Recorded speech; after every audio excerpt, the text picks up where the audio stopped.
Welcome on in, everybody, to the Big Factor. We got a different show today. Nick here remotely, Jack over here in the studio. Fellas, it's been a rough day for everyone involved. I'm not Ryan. I'm Pat McGuire with Nick Padone, Jack O'Rourke. This is the Big Factor. Better late than never. Yeah. The better late than never is what it should be called. Yeah, that's right. And honestly, we can get into that in a second here. Jack's still steaming, I think, a little bit. But I think we're good. Jack, Ryan, what happened this morning, buddy? Why is the show a little late getting out? Guys, anytime you mess up in life, you got to believe in full transparency and putting out your piece, what happened, and apologizing to your teammates in the most honest way possible. Set the alarm for 7:45 this morning. I don't know if I just slept through it or if I clicked it once and went back to bed.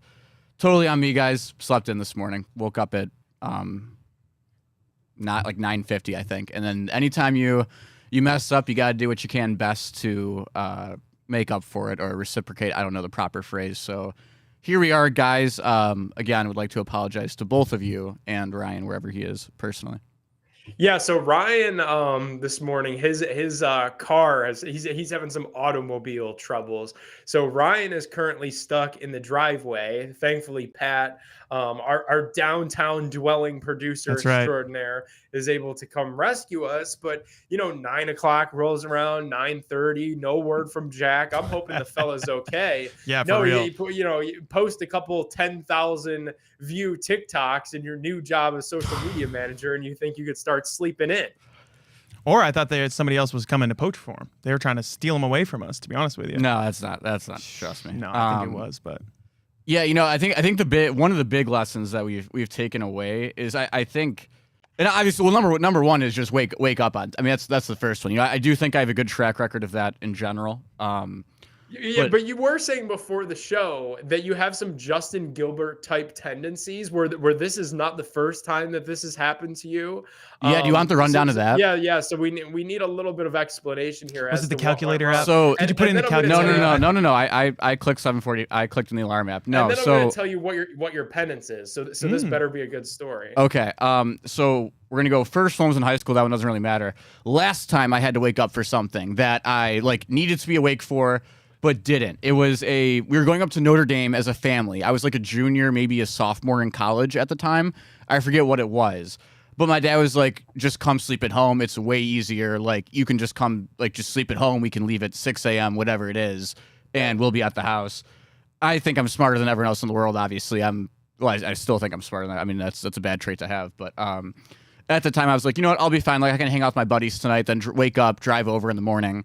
And remember waking up at 8:30 with 15 missed calls from my dad. I don't know how I didn't wake up from the calls, whatever it was.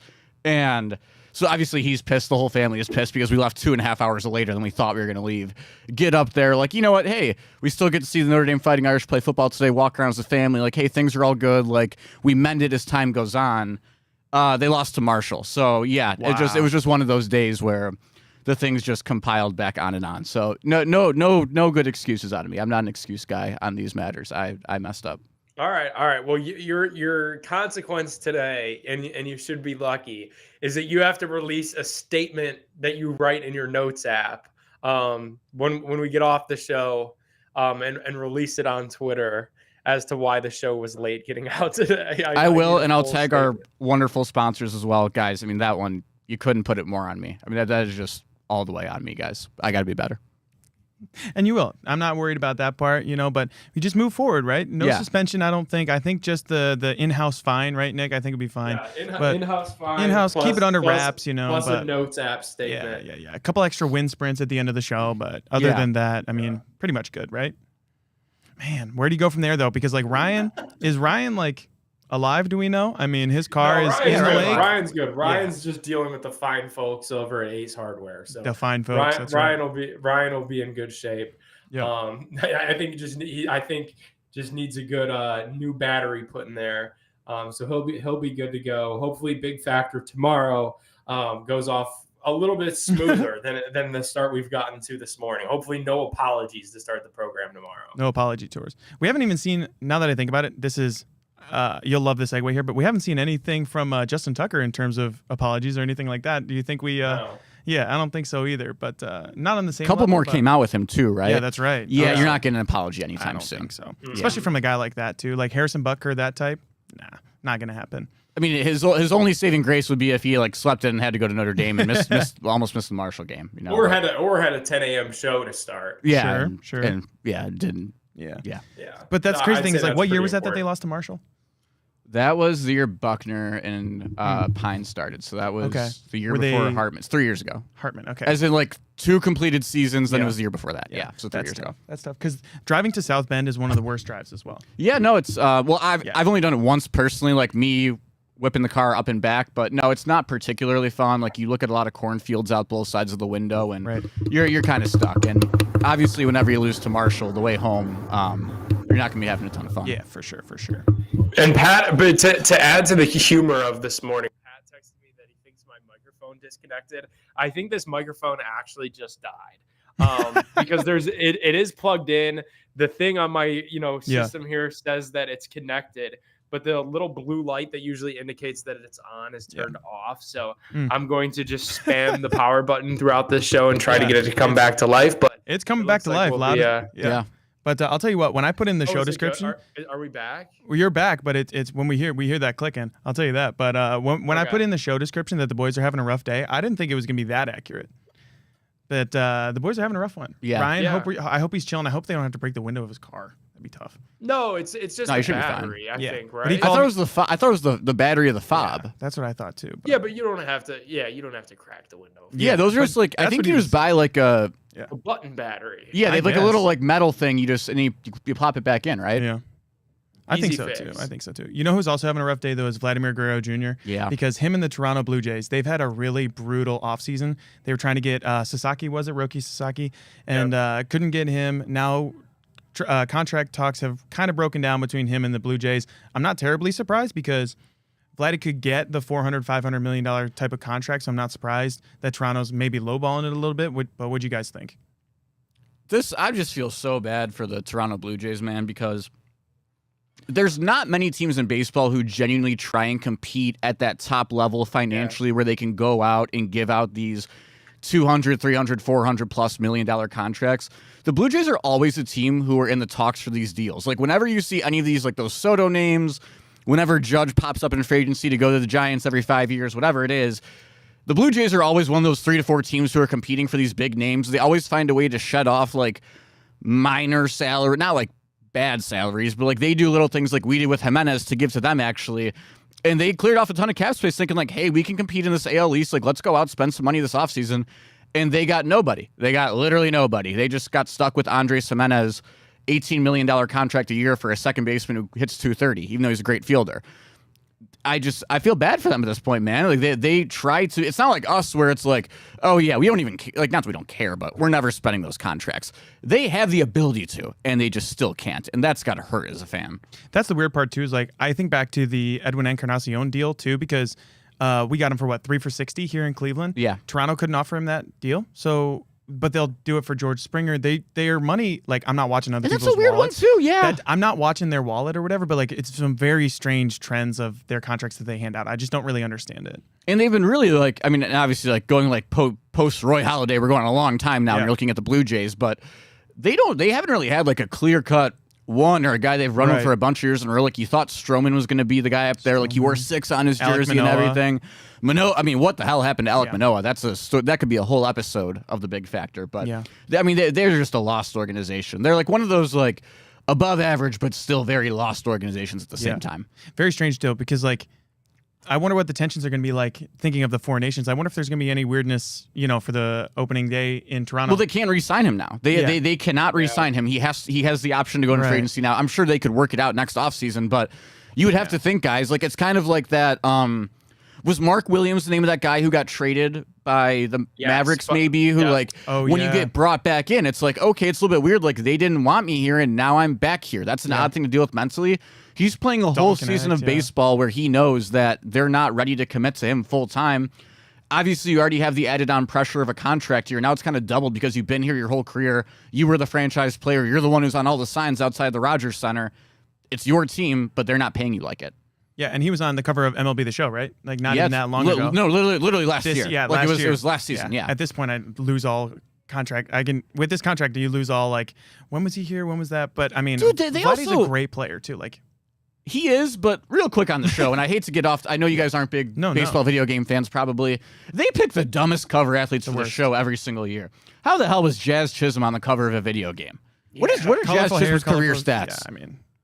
250 basically, but like just because you got some colorful cleats, then you're just on the cover of he's on the cover. And Jose can't buy a cover, which I hate. We haven't had one since Peyton Hillis now, right? Because Kyrie got traded before he was on the cover. Yep. Been a long time, Cleveland. Yeah, I'm not like a gamer like that, but like you'd like to see someone, I mean, I don't know, Donovan Mitchell maybe on the cover of 2K. That'd be cool. They're going to be back here soon, but like the Cavs rolling a little bit. I don't know who was on the cover of 2K last? Do we know? Luka, right? Luka? Interesting. Yeah. Wow. So there's a Madden curse, but is there like a 2K curse that we know of, do you think? Or an MLB The Show curse? I don't know. I think it's one of those Jazz things. had a pretty good year. I think it's one of those things where I just assume whoever the cover athlete is going to be cursed because it's just a fun narrative to run with throughout the year. Like I remember the one year when Lamar was on the cover, I think he had like a really bad week one, like threw a couple of interceptions and just rips off like another MVP caliber Lamar Jackson season like it's nobody's damn business because that's what the man does. Right. LJ era 8. But yeah, it's funny how they treat those cover athletes. Yeah. Man, NBA season returns though, guys. So we just come off the All-Star break and Nick had personal news that he was not watching the All-Star game. That was just a joke. So I'm glad that real basketball is coming back. But what do you guys think? What would you guys do as the regular season returns to kind of fix basketball? Yeah, I think it's one of those where it will kind of fix itself. You know, like the NBA never really I think it was a lot of people overreacted to the first quarter ratings, but you got to remember, like you're still having, you know, you're winding down the World Series. You have NFL damn near every day. College football this year was pretty awesome. So people overreacted to the first quarter ratings a little bit. Like the NBA is cool because you can kind of tune in, like even in March, April, and have a general gist of what's going on come playoff time, and then coast into the playoffs. And I think like we have the luxury of that here in Cleveland, where we're in a good spot with the 1 seed. We obviously want to continue to solidify this playoff. Secure that spot for the playoffs is what I'm trying to say. But I really think like basketball and the NBA, like being broken or being dead or whatever, like it's going to be fine. Yeah, that's the one thing about the NBA too that people don't always. Actually, people do mention this all the time, but when I look at it as a hockey guy, like that's what dominates my winter, Nick. Like I just think like, wow, like these guys like might be, in my opinion, like a better sport. Like it's harder to do, I think, sometimes.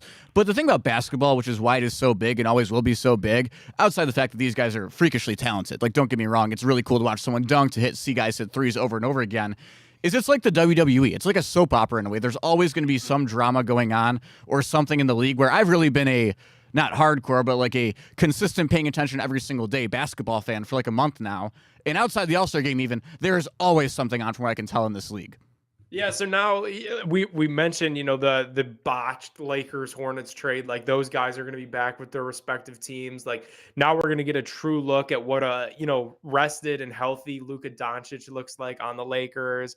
We're going to have an opportunity to see Jimmy Butler on Golden State. So there's a bunch of like the post NBA trade deadline stuff, but now we'll have the second half of the regular season to look forward to. So yeah, the NBA it's a content machine. And it really takes no days off of that. Isn't Jimmy Butler wearing 10 in Golden State? Am I wrong about that or something? I think Wiggins is wearing 22 in Miami, which was Butler's old number. I saw that one. Yeah. Because I thought it was weird that Jimmy wasn't wearing 20. Is someone on Golden State wearing 22 now? No, man, I'd have to look at it. Yeah, it would have been exactly. You would have thought it'd be Wiggins. So I would assume he would just complete said jersey swap that Wiggins did, but no, he switched numbers, which I don't like. Yeah, guys, it's NBA season's coming back soon, but I think we'll have to hit some more All-Star Weekend fixes, and then we got a lot more coming up here on the Big Factor. But you guys stay tuned right here. We'll be right back on the Big Factor.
Okay, Back- everyone be quiet. We might be getting broken into right now. There's a bunch Lots of kids on in the the studio. door. There's a bunch of kids on the door in the studio, and they are hammering away right now, trying to get in. That's what happens. It's so annoying that hey, take the tours out of our area.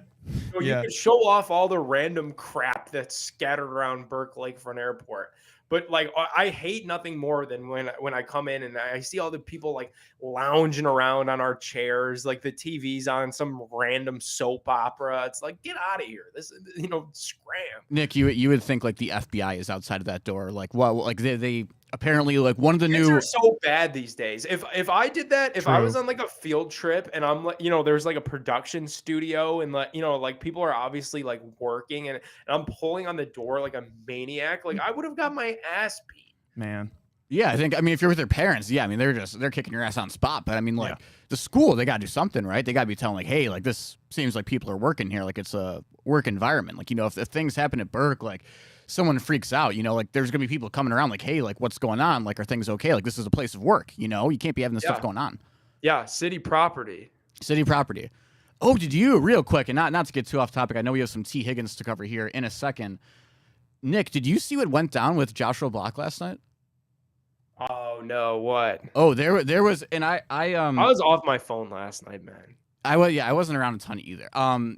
So this is a big story, Nick, and I didn't watch this personally, so I don't know if this is just him trying to be funny or if this actually happened. But there's rumors he potentially tried dog last night for the first time. No, I think it Wow. was in Japan. It was when he was in Japan. I saw this. Is was that not talking- recent? Well, I mean, he just got back from Japan yesterday. So I guess it could have been within the 48 hours. But yeah, I did see him talking about that he had tried golden retriever while he was in Japan. No chance. I saw that. Oh shit. We got to look that up. What's the weirdest food you would try though? Not don't that. tried or would try. Please don't say dog. No, not that. No, Definitely not that. No. Yeah. I don't know. I don't really like. No, You I picky don't know. eater? That's Are you a picky hard. eater, Nick? I like to stay pretty consistent of Yeah. I had alligator one main time. food group. Alligator's actually pretty I good. would do that. Yeah. Yeah. That's my thing about coffee is like everyone gives me shit for not being a coffee drinker, but Same. if I have to put the fate of my day into the Dunkin' employees' hands, I'm probably not gonna do that. That's the best. You know how best many thing you can times? do in the world. Yeah. Give You know them how the many ball and go times to people work. are Not like, gonna my be a good Dunkin' was day. bad, so my day was shitty. Like, okay, I'm not gonna do it. But That's fair. yeah, You know who might be having a That's a shitty great day, day. guys? T. Higgins, if he's getting Yeah. that franchise Yeah. tag, Not about it. that means things aren't opening up for him in Cincy anytime soon. Like obviously our guy James Rapine was the first to report it, right, Nick? Yeah. that's right. Host of Enter the Jungle. But is this a weird one for you guys? Because I've seen really mixed reactions out of the Bengals fan base. So obviously you haven't seen T. Higgins, not official, but very likely to get the franchise tag, is what it sounds like out of the Bengals camp. I don't think this improves the chances of him being a Bengal post 2026, guys. Yeah, no I don't chance. think it matters all that much. I saw his mom literally just tweeted greedy bastards, which is hilarious. Just like no context. Like Rapine broke that news. She tweets greedy bastards. Like that's hilarious. I'll say this, like the Browns and Browns fans made fun of Bengals fans for forever, that you're not going to be able to pay all these guys, Burrow, Chase, Higgins, like that's not going to be able to be a sustainable thing. You guys are going to be in a cap hell, not us. And it's like, well, now that the Deshaun Watson thing hasn't worked out, like the Browns are going to be after a discount quarterback or, just like picking somebody up off the street, like a Daniel Jones or Kirk Cousins, somebody that you could get for like $1 million. I think the Bengals will be fine. If anything, I think the path the Bengals go, and I don't know that this is the right path, but it's the path that the Indianapolis Colts went with Peyton Manning, pre-Andrew Luck, where they just said, we're going to put all of our money into the offensive side of the ball. Joe Burrow takes up damn near 20% of your cap. Then, let T. Higgins and Jamar Chase take up another 20% of the cap combined. Because Chase is in line for an extension this offseason as well. Remember, he held out in training camp last year. So he needs paid too. I would just pay Burrow, pay Chase, and pay Higgins. Obviously, Burrow's already done. And then just by hook or by crook, assemble that defense. Like the Bengals were at least in the hunt throughout, the latter part of next year. So hit on some defensive draft picks, draft well, draft a good D lineman, draft a good edge rusher. Trey Hendrickson is kind of the guy that I think could be the odd man out in Cincy, but we'll have to see. And let me ask you guys this, because I'm not too familiar with the franchise tag, but to what my base knowledge, Yeah. you get paid the average of the top 5 players of your position, right? Yep. So if you're the Bengals, theoretically, does T. Higgins wants to be paid like a top 5 receiver in the league? Like, wouldn't you just extend him on a similar contract to the franchise tag?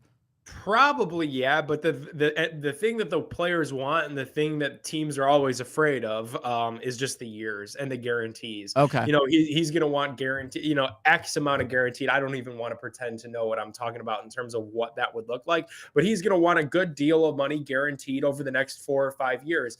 And that's a similar predicament to, you know, what they've already agreed to for Burrow and what they're going to have to agree to for Jamar Chase, because Justin Jefferson, you know, reset the market just this past offseason, became the highest paid receiver of all time. You'd imagine 1 year removed out of that and the stats to back it up from last season, Jamar Chase is going to want to break that record. So that's going to be a lot of guaranteed money, you know, throughout the next 4 or 5 years. So it's all about just, you know, making sure that the organization is protected. And it's tough when you're a team like the Bengals and the Brown family, you know, all they do is own the Bengals. You know, it's not like what we have in Cleveland where, you know, the Haslams have other vested interests, you know, in sports and beyond. You know, they're generating revenue from other things than just the Cleveland Browns or the Columbus Crew. Whereas in Cincinnati, they don't have that luxury.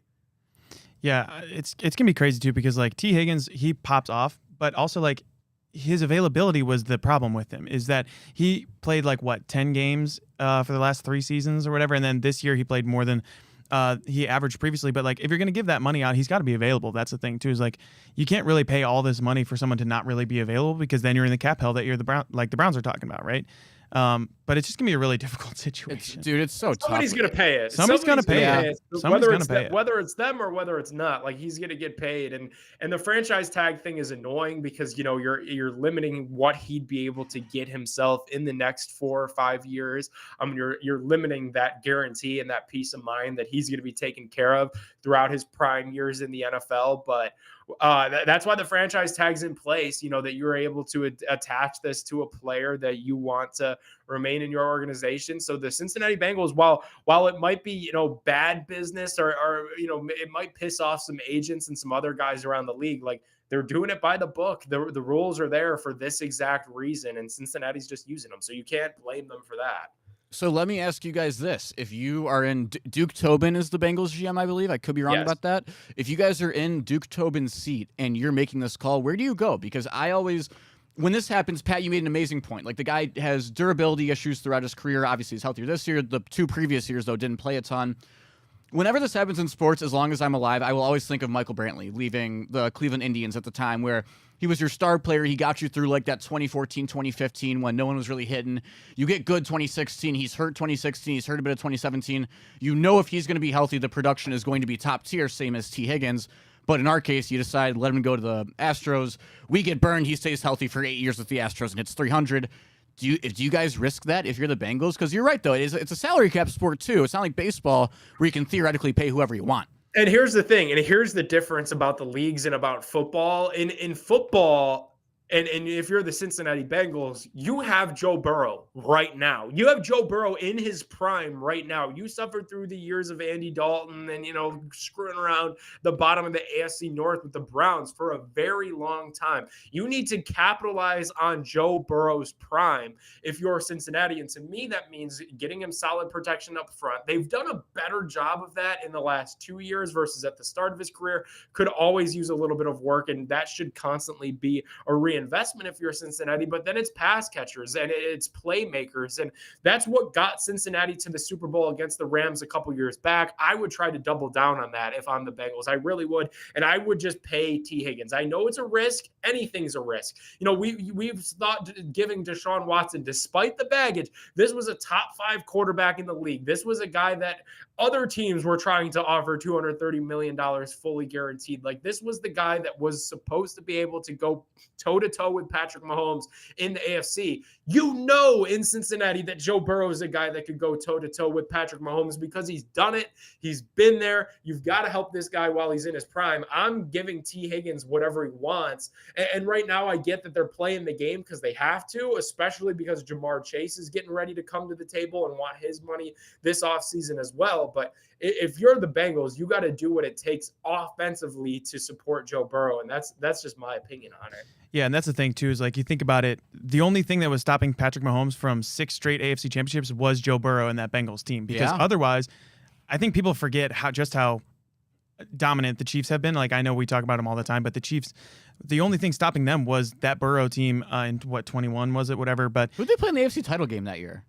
It was the Chiefs, I believe. The Chiefs Bengals. Oh, that was the title. Okay, Chiefs Bengals. That's what kept the Chiefs. But honestly, the thing too is like, you got to tune in. There was a brand new episode on the free Big Play app of Enter the Jungle on yesterday. So James Rapine was breaking that news with Andrew Fox Miller. Make sure you check that out on the free Big Play app. Yeah, it was a really good show. We got one more break here, fellas, and we'll be coming back right here on the Big Factor.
Welcome on back into the Big Factor. We're able to be live for you guys today and every day because of our good friends over at Fairway Ford. Go check them out, fairwayfordohio.com. They have the biggest selection of Ford truck dealer in all of Ohio. It's worth the drive. From Fairway to my house is about an hour 15, hour 20 minutes. But if you go to fairwayfordohio.com and you check out their website, you're going to see that you're going to save thousands of dollars on your new truck. Make sure to check them out, fairwayfordohio.com. It's so worth the drive to Canfield. Go check them out, Fairway Ford.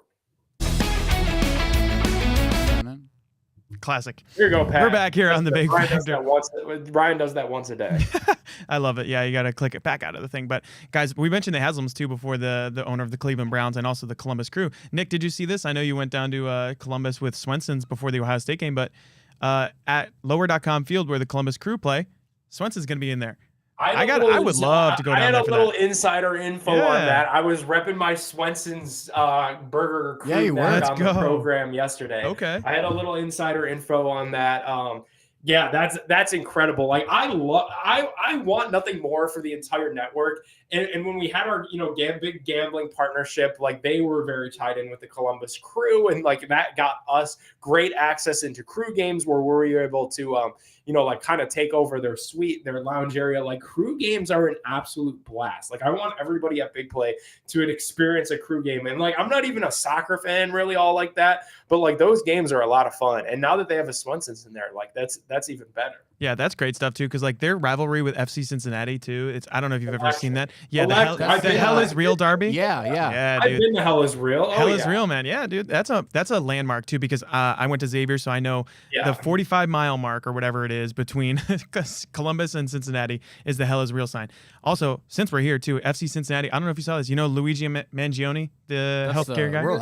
The healthcare guy. His cousin is now playing for FC Cincinnati. Got called up. Really? Yeah. What would you do if you're trying to be a professional athlete, right? And you're like, oh, I'm going to make a name for myself. And then your cousin kind of steals your thunder. Same last name. Last name, Mangione. I actually think about that more than you would think. Oh, like, really? Not like all the time. Jersey sales. Oh, great for jersey sales. Oh, yeah. People in New York City, that specific type of person, let me put it that way, in New York City would buy that jersey easily. And in Cincinnati. Like, dude. For sure. Yeah. Legend. What were you gonna say, Jack? Is you really very concerned about that? I honestly do think about this all the time, guys. Like, not that I'm like related to serial killers or anything, or at least to my knowledge, I'm not. But do you ever think about that? Like whenever I watch like the Jeffrey Dahmer documentary or like the Aaron Hernandez documentary, like I always think about how much that affects the family and like Because clearly, like, if Yeah. you're a normal, good person, like, it's not Yeah. your fault that someone in your family went crazy. But like, Here's the thing, though, and it's this stigma, this is right? like this Yeah. is a beautiful segue into our next topic because the Gabby Petito documentary came out on Netflix. Yeah. This was a story that I followed super close, like back in 2021, and it was crazy. Like watching the documentary, I was like, "This was 2021. Like this was 4 years ago. Where did the time go?" It felt like that was something that just happened, where the girl disappeared. You know, she was trying to be a van life vlogger and blogger and YouTuber. And unfortunately, she had her life taken away by the relationship that she was in with her fiance / really it was just a boyfriend. And it was a tremendous tragedy. But then ultimately, like his family was involved. I would implore anybody like go watch this Gabby Petito documentary because it's good. It's really good, and it takes you through how bizarre those that couple months were from when she went missing, and then they couldn't find her, and then they couldn't find him. They thought they were both gone together, but then he showed up at his parents' house in Florida. Then he went missing. They still hadn't recovered a body. They had no idea where she was at. It is just one of the most bizarre and tragic stories of this generation. And I was glad to see that they kind of gave it a little bit of time for the documentary, but it's one that's worth the watch for sure. It's a docu-series. It's 3 parts, but I literally cranked it all out at once. It's really sad. Maybe I just live under a rock or like don't really remember this happening. But so how long ago did you say this was? Like 4 or 5? 2021. And it was. So what did they do together? So they were not like high school sweetheart. I think like pretty much high school sweethearts. Like they were young, very young individuals that didn't really go to college. They saved up a lot of money, bought a van, and set off for a cross country trip. From Florida all the way out west. They made it all the way out to Wyoming. She had dreams and aspirations of being like a content creator, a YouTuber, a vlogger, and she was going to vlog and document, and did candidly vlog and document a lot of their journey together. Somewhere along the way, they had gotten stopped because someone had phoned in a call to the police that there was a domestic dispute where a man was hitting a woman. They pulled her over, they pulled them over. They have the body cam footage where they were, speaking with law enforcement. What happened? She had confessed that she was the aggressor. She was like, I was the one that was hitting him. Like, this is all a big misunderstanding. And like the cops, for all the wrong reasons, ignored the super big red flag and they let them go. The cops let them go, separated them for the day, let them go. Not a week later, the parents were unable to hear from her. She had I won't spoil the whole documentary, Jack, especially because you're not like you're not hip with the story. But they went missing is really what happened, and it's as you'd imagine, it's a pretty unfortunate. They were found for the wrong reasons. So this was another one of those ones too, where if I remember correctly too, like Facebook sleuths and people were like geolocating people and like those people. I hate those. True. People. I've also heard that though. Don't fuck with cats on. Oh my God, Netflix. I love that show. So that's the thing though, is like people can geolocate and like find all these tiny little clues of like, here's what it looked like on the sidewalk of this street in Russia, and that's how they found the guy or whatever. But like, it's crazy how these homemade sleuths or whatever can just like actually help solve a murder case. That's what's a little bit terrifying to me. And that's what happened here when they happen. Again, I'm not going to spoil the whole thing for Jack, but that's what happened here. So someone that was not even a sleuth. It was a fellow content creator that just so happened to be vlogging their own experience in a similar natural park to where Gabby Petito and her boyfriend were at the time. Was able to, by crazy happen chance, same place, same time, realized that they had footage that could have been beneficial to the police and law enforcement. It was, Jack, you got to watch it. I can't believe. Yeah, I will tonight. And not to end the show by just being like, oh, do you remember when this happened or that happened? Because obviously there's a million bad things we could talk about. But with that being said, last one of a million bad things that happened in the world. Do you guys remember, like, this is way more recent, but the 4 college students at Idaho? Yes. Oh yeah, dude. That happened, that freaked me out. And I read about that for like weeks. I was following that super duper closely. Maybe because I was still in college, but I don't know. That scared the crap out of me. Yeah, for sure. It's a bunch of shit like that nowadays too, because like Luigi Mangione becomes like very popular, and that whole story goes crazy. And then the Gabby Petito thing still goes crazy.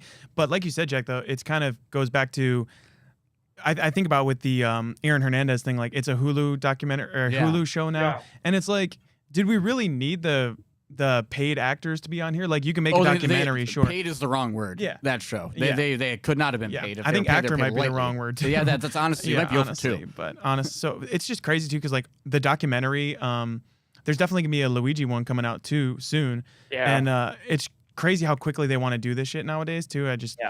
I don't Give know, some man. respect. Like, I wait, guess, but 5 years. Yeah, here's the thing though. Like, so as someone that went to journalism school, I think there's something to be said that it helps families through their healing process. You know, or it could. You know, if you know, it's a safe space to kind of to meet with these reporters and these producers over a number of, especially too, because these aren't documentaries that are filmed for the most part in a week. You know, they're with these families for months, and it lets them kind of get closure and go through the process and really digest and understand their own emotions on top of what happened. Like, it could be an outlet for people at times. So I implore it was worth the watch. And more importantly, you know, it's great even to know like what people like what Gab Cruz does at our network is phenomenal. And I feel like doesn't get talked enough about with Love Doesn't Shove. And like, you know, who's to say anything for sure? And if these, you know, two could have been in one of her classes, you know, to learn about the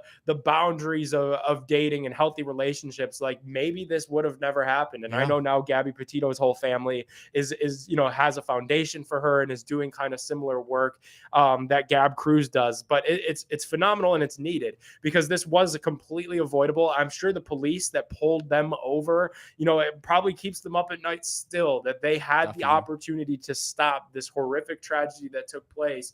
But they kind of gently ignored the red flags that were there and ignored the fact that there was a domestic dispute that happened in the middle of nowhere, and it escalated to worst case scenario. So it makes you appreciate Gab and the hard work that she does in the community just a little bit more. 100%. When stuff like this comes out. Yeah, and Gab, we need awareness for it. Yeah, for sure. Gab Cruz and Love Doesn't Shove was just at Strongsville High School. I saw you yesterday as well. Yeah, so if you don't follow it already, but go to Love Doesn't Shove on Instagram, and I'm sure it's on Twitter and all the other places. But Gab does a great job with all of that type of stuff, and it's incredibly important for sure. But gentlemen, a good show. We made it through. Jack, you made it through today, believe it or not. Kicking and screaming, we brought you through today. But don't worry, there's only like 12 more hours in the day. So. I would like to, once again, before we leave, issue I'll take you out on the solo shot. Here you go. I would like to once again issue an apology to my teammates. There will be one up on my Twitter account in the coming minutes once it gets approved by my management team, Nick. So once that's out, but again, like I said, Pat, Ryan, Nick, for these three guys who come in here all the time and bust their ass off. It's definitely not a good look out of me to sleep in and not show up on time. So guys, on me. We'll see you tomorrow, guys, on The Big Factor.